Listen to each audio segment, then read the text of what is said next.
जिनके आखिरी उंगली के नाखून का भी ऑपरेशन नहीं हुआ, वो आपको बाईपास कराने के लिए हॉस्पिटल का सजेशन देने आ जाएंगे। ये होते हैं रायचंद। सुनिएगा, आनंद लीजिएगा और ऑब्जर्वेशन देखिएगा। दांतों से नाखून काटने का, छोटों को जबरदस्ती डांटने का, पैसे वालों को गाली बकने का, मूंगफली के ठेले से मूंगफली चखने का, कुर्सी पे बैठ के कान में पेन डालने का और रोडवेज की बस की सीट में से स्पंज निकालने का। मजा ही कुछ और है, मजा ही कुछ और है। एक ही खूंटी पे ढेर सारे कपड़े टांगने का, साइकोलॉजी है। एक ही खूंटी पे ढेर सारे कपड़े टांगने का, नए साल पे दुकानदार से कैलेंडर मांगने का, ये एक शौक होता है। क्यों सेठ जी, इस बार कैलेंडर वैलेंडर नहीं आए क्या? मैंने कहा तेरे घर में जगह तो है नहीं टांगने की, क्या भाभी की चोटी पे टांगेगा कैलेंडर?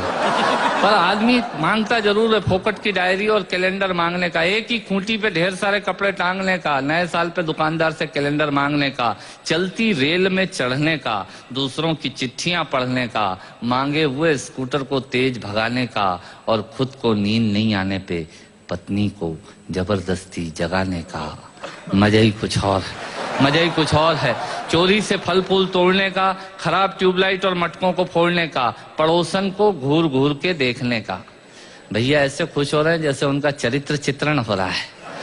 चोरी से फल फूल तोड़ने का, खराब ट्यूबलाइट और मटकों को फोड़ने का, पड़ोसन को घूर घूर के देखने का, अपना कचरा दूसरे के सामने फेंकने का, बाथरूम में बेसुरा गाने का और थूक से टिकट चिपकाने का।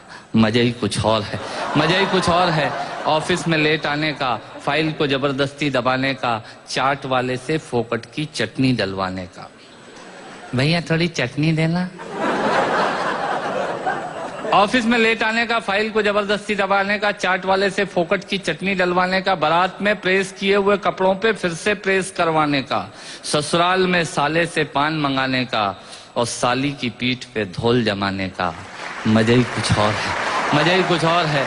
ब्याज के माल से मलाई खाने का, थर्ड क्लास ससुराल को फर्स्ट क्लास बताने का। ससुराल किसी की बुरी नहीं होती और साला तो विवेकानंद जी से कम बुद्धिमान किसी का होता ही नहीं है।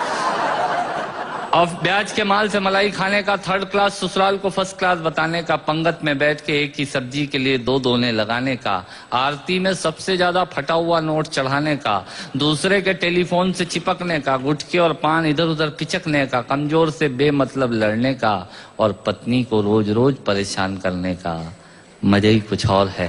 मित्रों, श्रोताओं को भी कविता सुनाने का मजा ही कुछ और होता है, पर मन मेरा उस वक्त रोता है जब मजे के लिए शब्द अपने अर्थ खो जाते हैं और कुछ श्रोता तो बैठे बैठे ही सो जाते हैं, और कुछ श्रोता तो बैठे बैठे ही सो जाते हैं। यदि आप जीवित और जागृत हैं तो प्रमाण बताइए। कविता खत्म करता हूँ, तालियां बजाइए।